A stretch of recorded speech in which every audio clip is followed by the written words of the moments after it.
Hello everyone and welcome back to Another Mother, a parenting podcast by My Spring Harvest with me, Emma Borquaye.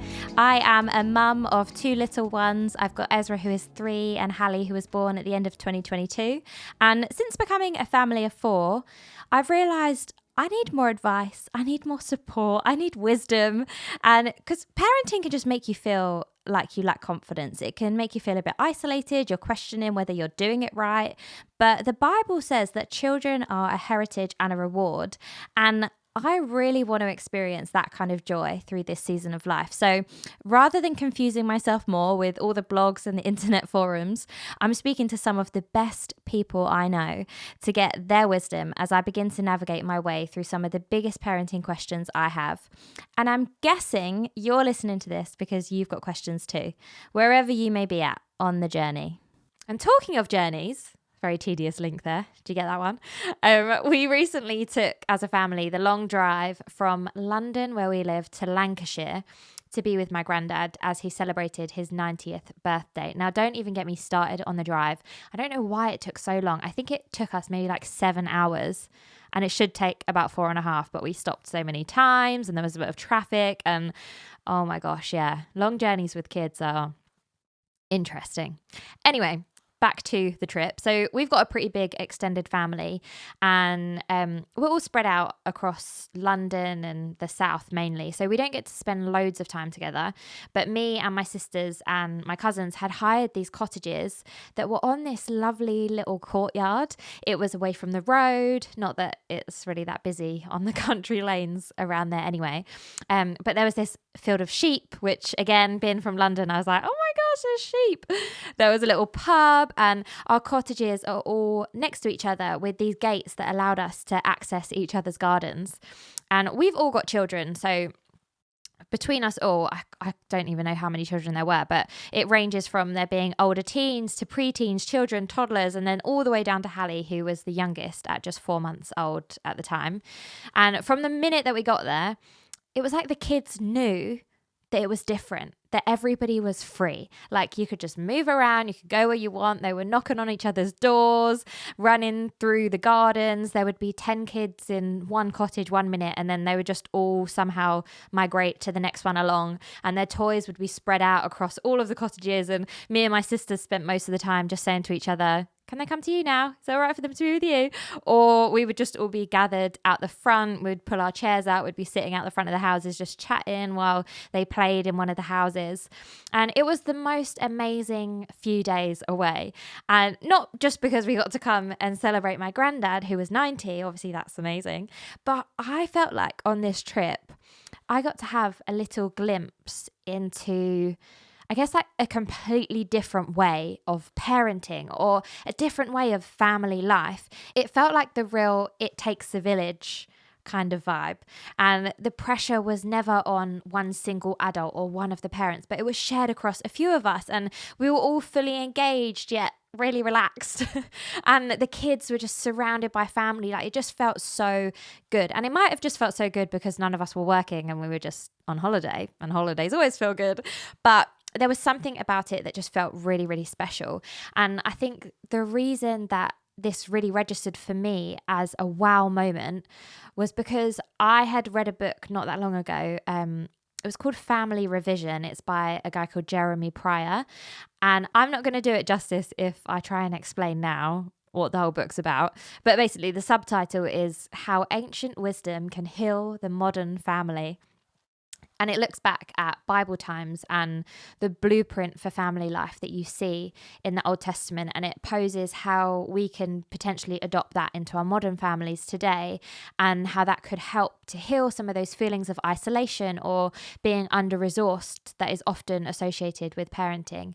So there's a lot of ideas in the book that I had literally never thought about before ever, and I'm still making my mind up on some of the bits and working out what I really resonate with and what bits I'm like, yeah, I don't know, not for me, because I think that's okay to do that. Like take the things that you feel you resonate with and leave the rest. I don't know, but I do think that it is so interesting to explore other ideas of family life because we all do it so differently and we can learn so much from each other. So anyway, one of the strong themes in the book is about multi-generational living and families, like the wider family, doing it together. So being away with my family and seeing how wonderful that was and thinking, whoa, yeah, like I get why this works.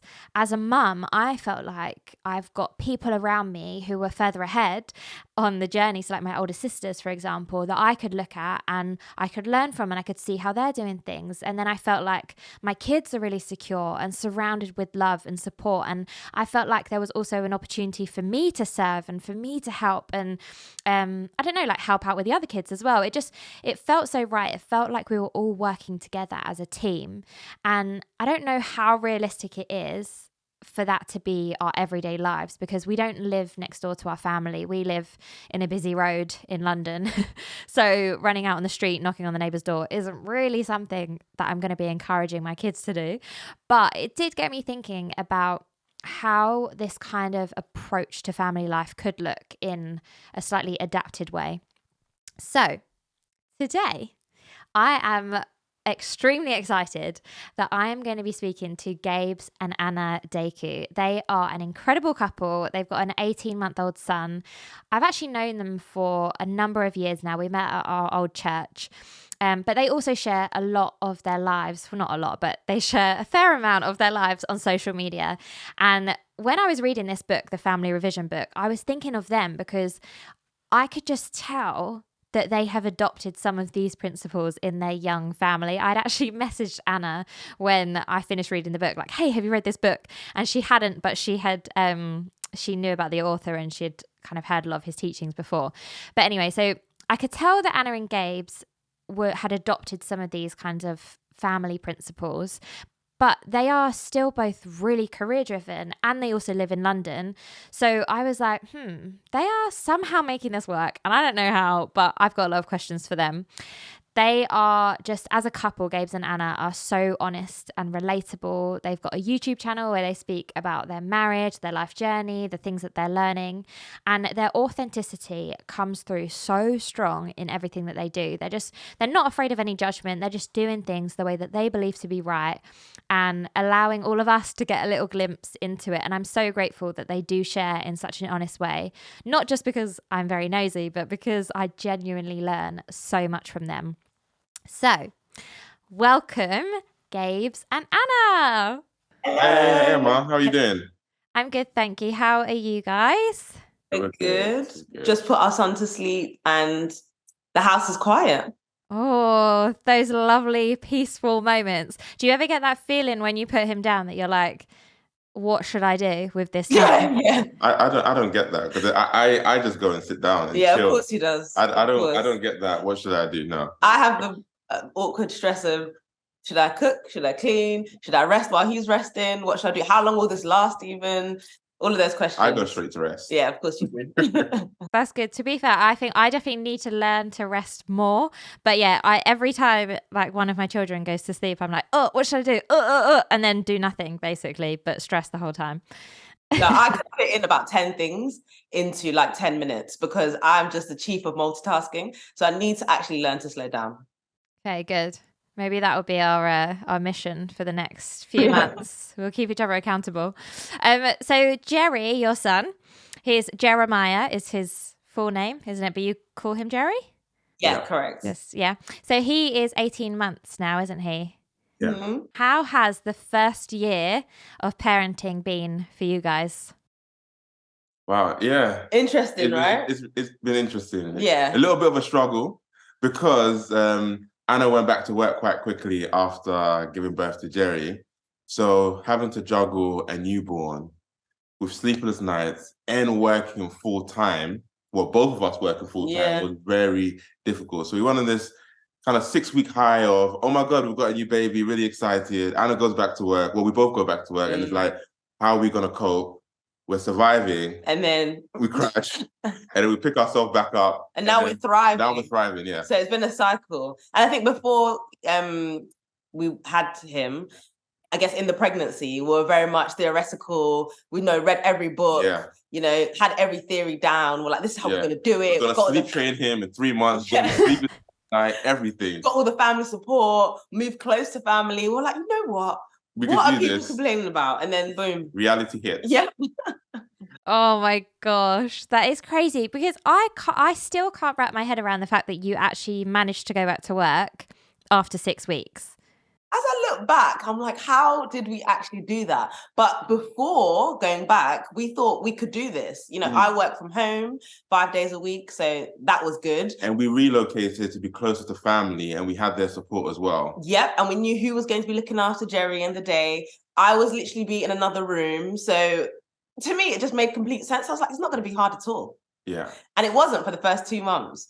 But into month 3, the sleepless nights took its toll, I think. Yeah. Because obviously I was still breastfeeding at night and then working in the day. And still even breastfeeding probably at lunchtime. Yeah, yeah. Well. I was pumping and giving it to the family. But it's just the whole operation of thinking about all of that was very difficult. So not sure I'd recommend it, but we did it and it was worth it for us. Okay, because what made you decide to do that? Did you decide that in your pregnancy that that's what you were going to do? Or was it more situational, like you had to go back after you had him? It was a combination of both, I'd say, because when we were thinking of having a baby or trying for a baby, an amazing opportunity came up in an organization that I really wanted to work for. So I thought, you know, let's just go through the process and see what happens, because if I get the job, then we can make the decision on whether it's the right thing to do. But Anna's so good at what she does in terms of work that she ended up landing the job. And then now we're confronted with the fact of, if she takes this job, she doesn't qualify for her maternity leave. So the question I put to Anna is, are you comfortable with that? Are you comfortable with actually having the baby and going back so soon? And then she gave me the whole spiel of, I'm going to be working from home. Families, everything. I told him a dream. She told me a dream. Yeah. Okay, so the crash that came at 3 months, do you think that was like the build-up of tiredness, or was it that Jerry had like a sleep regression, or what was it? The build-up. Definitely the build-up of the tiredness. And it's also probably a transition where I was going back into the office. So this was at the end of the lockdown as well, where people were working from home 5 days a week. So we were both working from home at that point. Yeah. And then I started going into the office 3 days a week. And then now I'm more tired because I'm not used to the commute anymore. Yeah. And And then I'm doing more at home in the day. Before we were tag teaming, supporting our family and things, but then it was down to me. So yeah, I think it was just a build up of all of that, because Jerry's actually not a difficult child. Like he's not difficult, he will do as you tell him to. If you try to sleep train him, he'll get trained, and he'll follow a consistent pattern and a rhythm. So it's definitely not him, definitely an us issue. You was just shooting for the stars, basically. Really shooting. And everyone told us that we'd have this problem. We're like, they don't know what they're talking about. We can do this. We love a challenge as well. Like, no one's done it before, we'll do it. And we'll show them how. But then, we got humbled. So, very quickly. So when it all started to kind of crash and burn at 3 months, what did you do? Did you like change the idea? Did you stop working, or did you just power through? Like, what was the plan after that? Yeah, we powered through. It was more like, okay, like there's a breakdown now. We're arguing with each other. Now we're bickering. So it's not like we're having this situation that's going on. Now we're fighting with each other. We're divided. Blaming each other. So first step is, okay, let's get back on the same page. Next thing is, let's build a schedule of who's going to be doing what. Because Anna needed to know exactly what I would be doing. Because if it wasn't like written down, then things ended up falling on Anna. So she felt very overwhelmed in that. So I really had to step up and try and support her as much as possible. And then we communicated pretty much every evening what's going to happen tomorrow. And then we just tried to support each other through the process. And remembering our why. So the reason why we took this job in the first place, and what that would mean for our family, and how that would help our, career progression and everything, we just had to get through that difficult time, because now we're on the other side and we see all the benefits of that. And we understand, we're just in a great place. So it was worth it for us and our family, but we needed to work through a lot of communication, making sure, we set expectations around who's doing what at what time, and become very structured.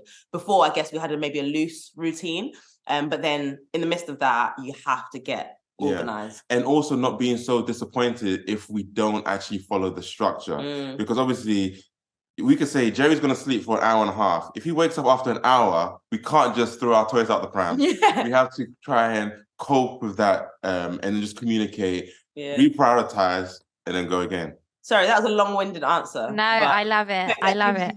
The context into, what we're going through, because you can look at it looking back and it just sounds like, oh, boss babe, like such a, amazing thing for a woman to be able to do that. But the reality of it is it was tough. Yeah. It was tough. Boss babe. You are still a boss babe, but I get you. Yeah. No, that sounds hectic. And so, Gabes, you actually took was it shared paternity leave? Like what's it called? Parental leave. Parental leave. And that was at 6 months. Yeah, he was at 7 months at that point. Okay. And that's when everything changed for the better. So we had like a 4-month period of health. Yeah. So when you took your parental leave, was that always a part of the plan, or was that in response to like, whoa, this has been crazy, I need to take some time out? I didn't even know that my company offered this benefit. Wow. So we made all the decisions with Anna going to a new job without knowing that I could take leave off. Then through having a conversation with my manager, probably just me having a one-to-one where I'm probably tired and unresponsive. And then she said to me, are you aware that our company has a shared parental leave and you might be eligible for some time off? She didn't tell me how much it was. I then had a conversation with HR, then found out that I was entitled to 6 months off. And I was like, wow, this fully paid. Full pay. Yeah. And we found this out during the pregnancy. So I'd already started the new role, we've already created the plan. And then he's now finding out that he's eligible for 6 months of paid leave. And we were just like, this is another God thing in the journey. Like, we were meant to take the step of faith because it's only going to be for a short period because we can now take time off. So that's the way Anna was celebrating the moment. That it's a good story. Hey, this was not part of the plan. Like, I have X milestones I need to reach in terms of my career. I don't actually want to take 6 months off. Maybe I'll take 3 months. Then Anna negotiated, pushed me to 4 months. And I was like, okay, I'll take 4 months. And as time got closer and we're in the midst of these arguments, and now Anna's like, Gabes, like, you see everything that's going on. Why are you only taking 4 months? How about you actually take the full 6 months? It's full pay. Again, a bit of anxiety, a bit of fear about my career. And then I spoke to a friend, kind of got slapped up a bit, and they say, Gab, just do what's right for your family. And then I took 6 months off. Yeah. So that was the kind of the process of even doing that. Because there's no point thriving in your career if your family is suffering at the expense of your family. Like, we're very career driven, but the family is the most important thing for us. So everything has to feed into, the family being healthy. So if he needed to take 6 months, he would have to do that. And whatever the implications were in his career, it would be worth it because we put the family first. Yeah. And looking back now, because obviously you finished that 6 month period off, did it impact your career? It didn't. So what happened when I took time off, they hired a contractor in. So I had a 1 month transition to train him. I was off for 6 months and then a 1 month transition for him to train me back into my role. And it's almost like I hadn't left. I picked up all the same work. My managers was just as supportive as they was when I was leaving. It was great. And I was welcomed back with pretty much open arms. But what about the opportunities that you may have missed out on? Yeah, but I'm not aware of those opportunities. There might be things that I could have been in the midst of the conversations, etc., and maybe, done extra things, but I don't know. But even looking back, even if there was opportunities that I missed, it was such a great time off. I was able to spend so much time with Jerry because in the initial period, again, where we were having a difficulty, another reason why it was quite difficult is because Jerry always wanted Anna. So even though I was there and I was trying to help as much as possible, when he kicked off, he wanted Anna.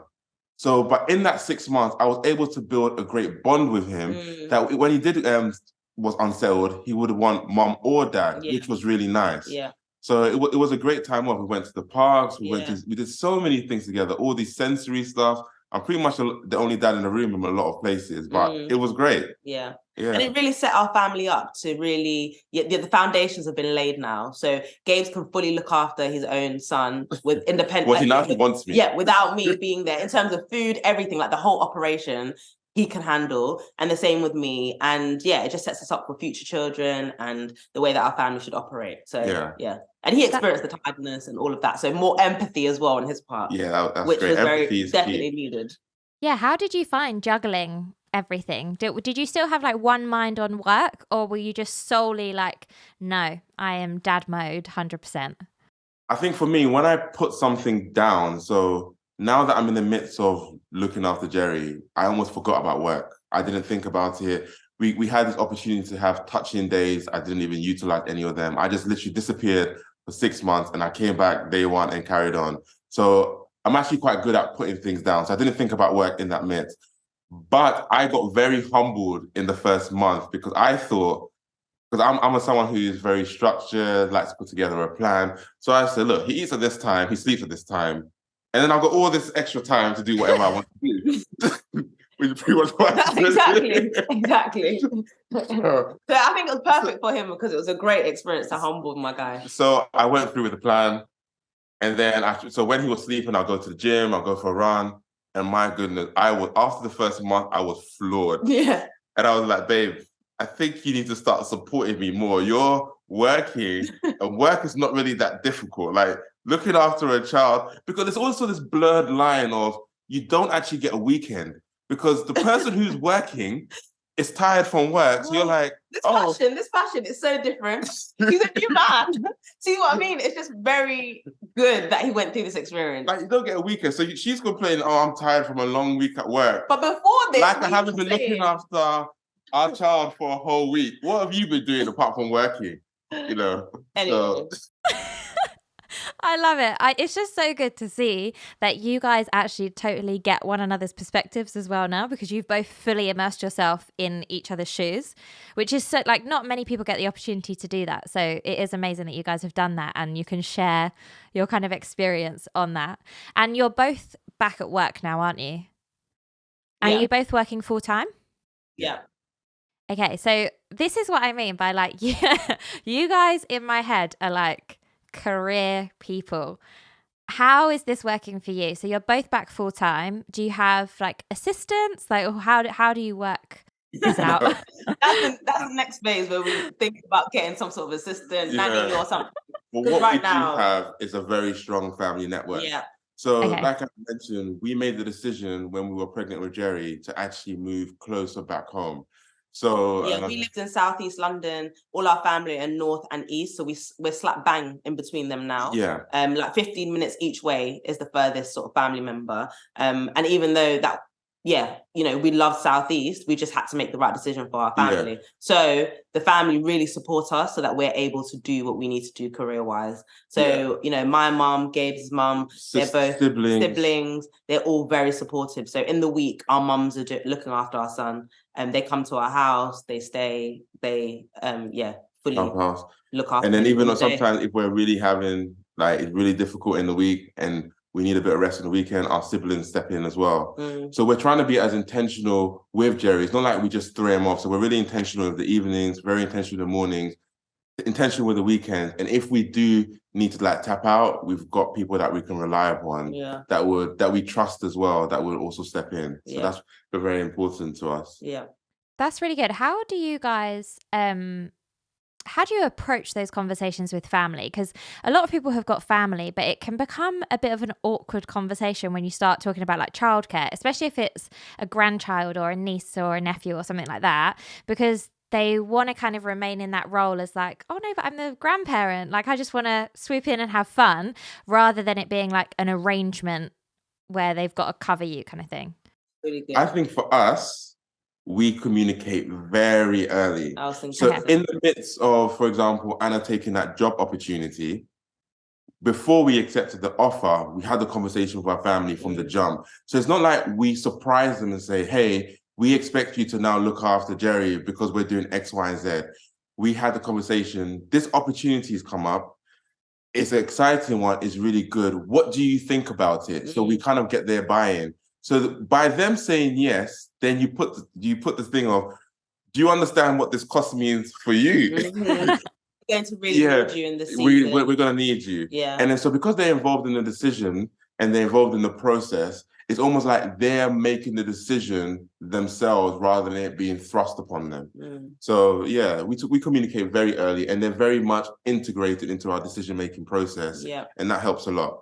Yeah, we really get them involved in the vision. We really sell them on the vision, and we talk about the vision years before. So even when we were living in Southeast, we were talking about the frustrations of not being close to them and how we want to start seeing them every day. And the reason why we did move that far is because we needed to be closer to work so that we can get, focus on our career in that initial phase before we have kids, etc. Yeah.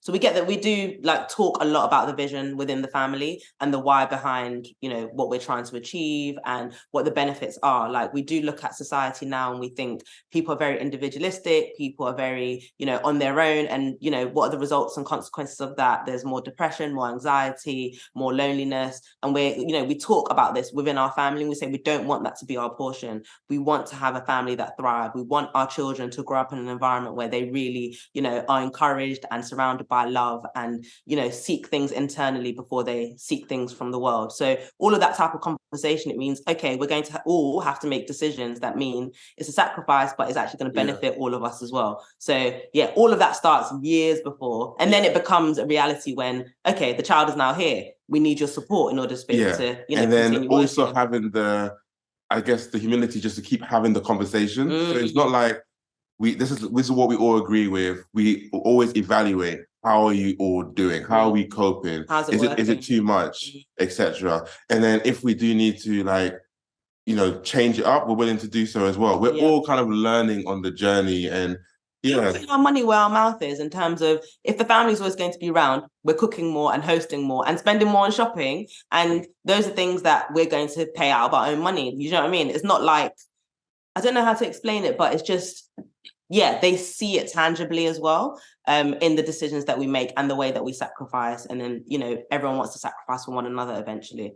So it's not just talk, it's action as well. That's so brilliant. I don't think I've ever heard anyone, especially of our kind of generation, we're similar ages, speak in this kind of way about how you bring your family in, and that you just are really wanting to do it together, and you're making them feel like a part of the team, like you're all just in this together. And I absolutely love that. What was my other question that I was going to say? Oh yeah, so Anna, you were just saying about your vision. So you were like, we've got a really strong vision, we knew from before what we wanted it to be, we're communicating the vision. Again, this principle of vision, I don't think I've heard many people speak about, again, from our generation. So how did you guys even come up with this idea?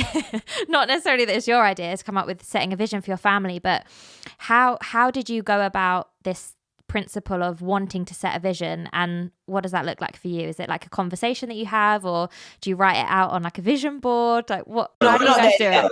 We want to get to that point, but I think Anna and I are both just quite determined people, and I think just the way that we approach life is take a step back of, what do I want for myself, and what do I need to do today in order to get that for tomorrow. And when we do that within our marriage, so now it's the both of us, and then we do that with our family, and now it's a group of us. So I think we just take a step back and just think about, what do we actually want our life to look like, and then what do we need to do. So in terms of having a vision, we don't necessarily have a vision per se in terms of this is like our mission statement with our family, but we just think about, what do we want the next 3 years, 5 years, 10 years to look like, and then we just try and walk that out. So it's always like, what's next? How do we prepare for that? And then what steps do we need to take to actually achieve it? And our faith plays a crucial role in that, because we're always thinking about things through the lens of, what is pleasing to God, and how do we set ourselves up to live a life that is, pleasing to Him, and that means sometimes going against the culture of the time. And if you actually take a moment to stop and look around and think about, if I just go with the flow of what's going on around me, then this is where I'll end up. And if I don't want to end up in that way, what decisions do I have to make now in order to get there? So for us, it starts from that place, really. It's like, okay, right, this is where things will end. If we don't want it to end that way, what do we need to do now? And then how do we create a plan to make sure we get there? And what environment do we need to create? So it's just thinking about that, talking about that every day, basically. And then it becomes the vision. It becomes who you are and what you stand for. And you don't really... So if we were to say, what is our vision? It's kind of just living a life that honors God. And then we have loads of goals in between that. So the vision is wide enough so it can encompass both of us in it and our family in it. Because if you say, my vision is to build X career, well, Anna can't see herself in that vision because it's not my life. Her life is not limited down to my career. But if it's broad enough to how can we live a life that honors God, then, and we walk in that, and then we think about, okay, what goals are, or what things are coming up and what goals can we set and how do we walk in that? Yeah. And then, you know, God wants us to be the best versions of ourselves. We're two different people. And then Jerry's a different human being as well. But like, how do we, with our gifts and talents, you know, use them to give him glory and be the best that we can be. So, you know, not everyone's going to be, you know, pursuing their career at, you know, 100 miles per hour the same way we are, but we just feel like that is what we are called to do in this season. So that's what we're going to do. So everyone just needs to look at that in the context of them, their skill set, their gifts, their talents, and then work their way towards. And there are also seasons for everything as well, establishing what the season is. Because you could be, for example, in the initial 3 months or 7 months, I would say, where we've had a newborn, where it's our first one, we're juggling, understanding that's not really a time to fully lean into our career and to lean into probably just surviving. Like, it allows us to kind of reprioritize. So it's not like trying to achieve everything at once. There's seasons for everything. So we have a good 5 years where we were literally focused on our careers. We were constantly looking at what is the thing that we need to do. We need to transition here. We need to transition here. And now we're in the transition of, okay, we've got a kid. How do we navigate our career in the midst of that? And just in trying to enjoy the journey as well. Yeah. So to work out what season you are in, do you have like regular check-ins? Like, how do you do that to know where you're at and where you need to be, or if something needs to shift? I think that's a good question. I think we talk a lot. Well, we talk a lot. That's good. Just in the evening, the simple questions of, how are you? How's it going? And just seeing where we actually are. And then we go on holidays quite a bit. Well, we try to, but not this year. Not this year so far with the cost of living crisis, but not this year so far. And then we just kind of just check in and just see what is going on. Are we happy with how things are going? And then do we need to reprioritize? Yeah, it's just a constant communication for us in our household, like all the time. I don't know how some people thrive without actually communicating with each other over and over again, because then we can gauge what's your situation looking like at the moment, what's my situation, what do we need to be thinking about in the next 3 to 6 months, and then work through it in that way. And if, you know, it's not a good time. For example, there was a season where we just couldn't post on YouTube because there was just no time and it's not a good use of our time. And even though we know it's something that we want to do in the future, it's just not the season for it. So it's just the communication and then trusting and knowing that God is still moving, even though we're not moving or, you know, doing something practically, and trusting that if it's meant to be, the time will come where we can pick that back up again. So, Definitely. I love that. I love that you guys are so clear on what you're doing, and you're obviously so connected with one another and like wanting to listen to each other and just on the same page of what you're building. Did you always know when you were younger, did you know that this is what you wanted your family to be like? Or is it kind of evolved as you've gone on and had a family of your own?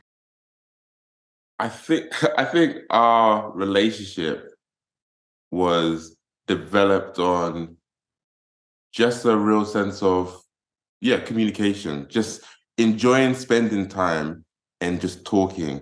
Like, our date nights would be going to a restaurant, sitting down and just talking for like 4 or 5 hours, or going for a long walk when we were at university and just enjoying the conversation that were happening. And we're also like to dream as well, like what could the future actually look like? So I think because we've always had that sense of liking to talk and dreaming a bit. We both are dreamers, and we're so analytical. So we'll analyze our past in terms of our family upbringing, in terms of, you know, what do you like about yourself? What don't you like about yourself? And then we're just like, okay, how can we create that for the future? And like, I think it might be a gift of faith where you're just naive to like the limitations or things that might get in the way of you being able to achieve them, but we just dreamt together. And I think that's why we're really attracted to each other, because we were both just like no limits. If money wasn't an option, if I don't know, safety wasn't an issue. Like what would you actually want to do? And then we try to work our way towards that. Yeah. So I think that's what attracts us to each other. And then that's what we've been working towards and building upon. And there's no stone that we leave unturned when we're communicating. Yeah. And then that's what's helped us, build what we're trying to build. I think. Trying to, Yeah, we're not nowhere near there yet. And it's always a challenge, but... and we're also just comfortable. If things don't work out the way that we expected to, we also have the conversation, what didn't work, what can we do again? Like, it's just a communication process at every stage. Yeah, because if God blocks certain doors, because we don't know everything, then it's like, okay, what does plan B look like? Or what is God trying to show us in this season by closing this door? Where do we go from here? We pivot. But we've always got that big plan and dream until God blocks it and then tells us to go down a different route. I love that. Were there any things from your upbringings individually that you have kind of like really taken on to apply to your family now? So they've really influenced the way that you guys are, or de-influenced? I don't know, maybe there's things that you're like, definitely didn't want that for my family, or you're like, no, I definitely want that for my family. I think there's aspects from both of our families that you can see. So we literally unpack both of our families and we say, oh, that was great from your family. I love that. Like the way Gabes' mum was so involved in Gabes, like we were dating and he'd tell his mum, oh, we've had our first kiss, or oh, I'm thinking of taking her out, what should I do? Like this, that. And I'm just like, why are you talking to your mum to that detail? Because obviously, I don't know, sometimes in African culture you don't have that relationship, but I was shocked to see that in his family, and that's something we want to take on into our family, because I can see how he's a man of integrity, because him and his mum are friends. And then, you know, from my side of the family, where my mum was really free with allowing me and my sister to actually become the type of women that we are today and try things and fail and all of that, means that we're quite fearless in a sense. That aspect, we want that in our son. So it's just, we literally are looking at each other's families and saying, we want to take that, we don't want to take that. That's not great, that is good. And then let's build what we think could be the right family. And one thing, from Anna's point about fear as well, I think I was probably to some extent protected and shielded from a lot of things and not taking on risks. And fear became one of those things that I would probably overthink everything to the point of not taking on those opportunities. So I'm very intentional with Jerry. If he does something that appears to be dangerous, like standing up on the coffee counter or the kitchen counter, my natural instinct is to take him and put him on the floor where it's safer. But now, because of knowing that I want him to be a bit more fearless and to be adventurous, I won't pick him up, put him down straight away. I'll let him see what happens, let him explore a bit, and then, maybe just have to say, you want to run and jump, and then catch him. Just so that I don't teach him fear, if that makes, because the world is a scary place in itself, but I don't want to be the one teaching him, this is what fear, you should be fearful X, Y, and Z. And I think I've learned that for Anna as well, because she's a bit of a nutter sometimes. She's quite fearless. But then I'm thinking about my upbringing and growing up in a single parent household, you know, that is not the ideal. And I can see the limitations and why, you know, God wants, you know, a husband and wife together and building their household. And that was a big reason why I was really intentional about, I need to marry, you know, the right man. I need to really invest in my marriage, and I really need to, you know, love on my husband so that we can create a environment that our son can really look at us and be like, wow, this is what love looks like within the household. So all of those things were just brought to the table really early on, and, you know, help shape the type of family that we want to create. I think that's brilliant. You guys are doing such a good job. Like, I love all of the wisdom that you have from such an early stage in your kind of parental family life. It feels like you've been doing this for ages. No. Well, we've been reading for a while.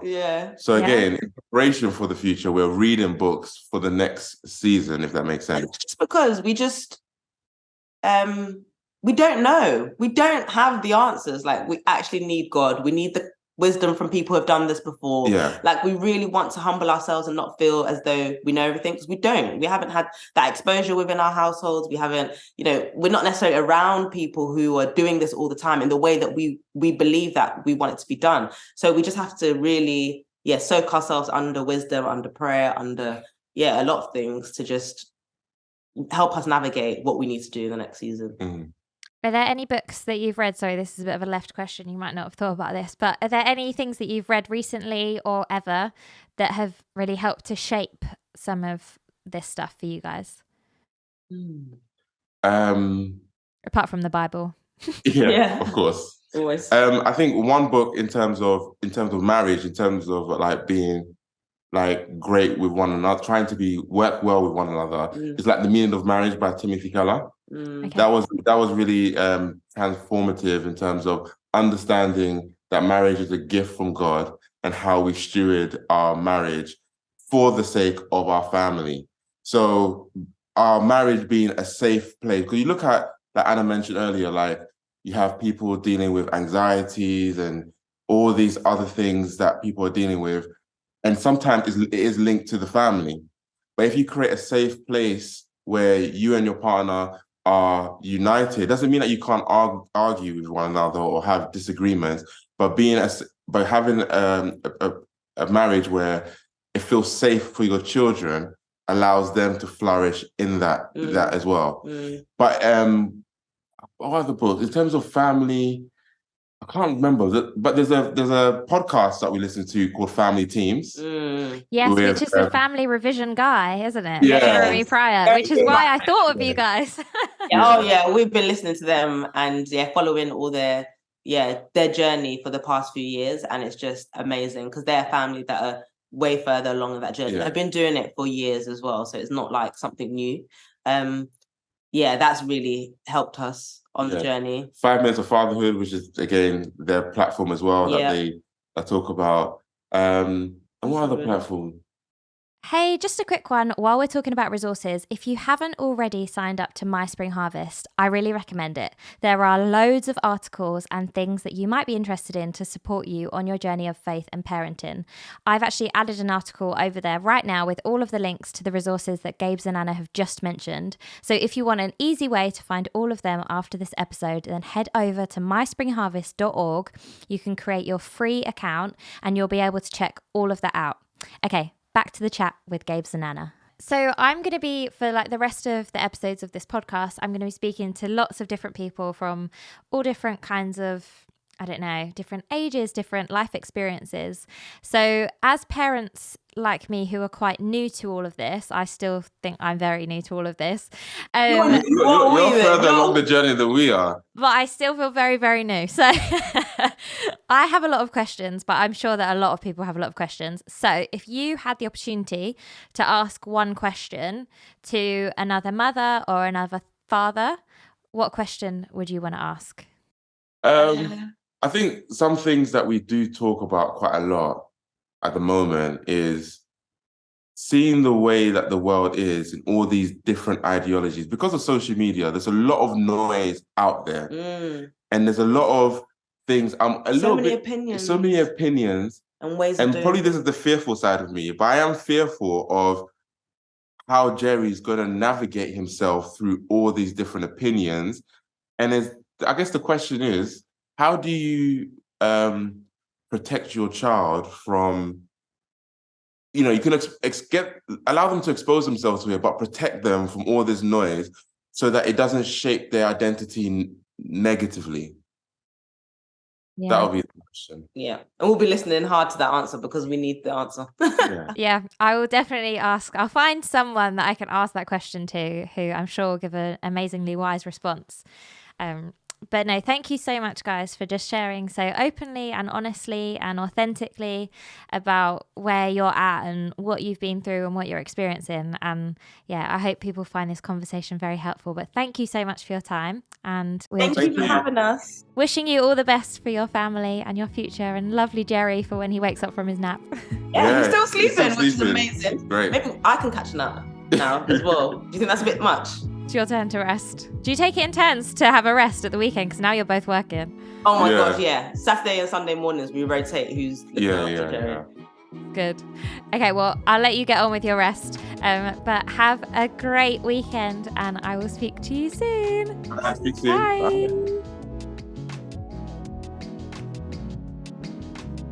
Bye. Thank you so much for listening to Another Mother. Don't forget to subscribe for future episodes, and we would absolutely love your help in spreading the word about this podcast. So please do share it with your friends, share it with other parents, other mums that you may know, mums to be, parents to be, just anybody that you think might enjoy it. Thank you.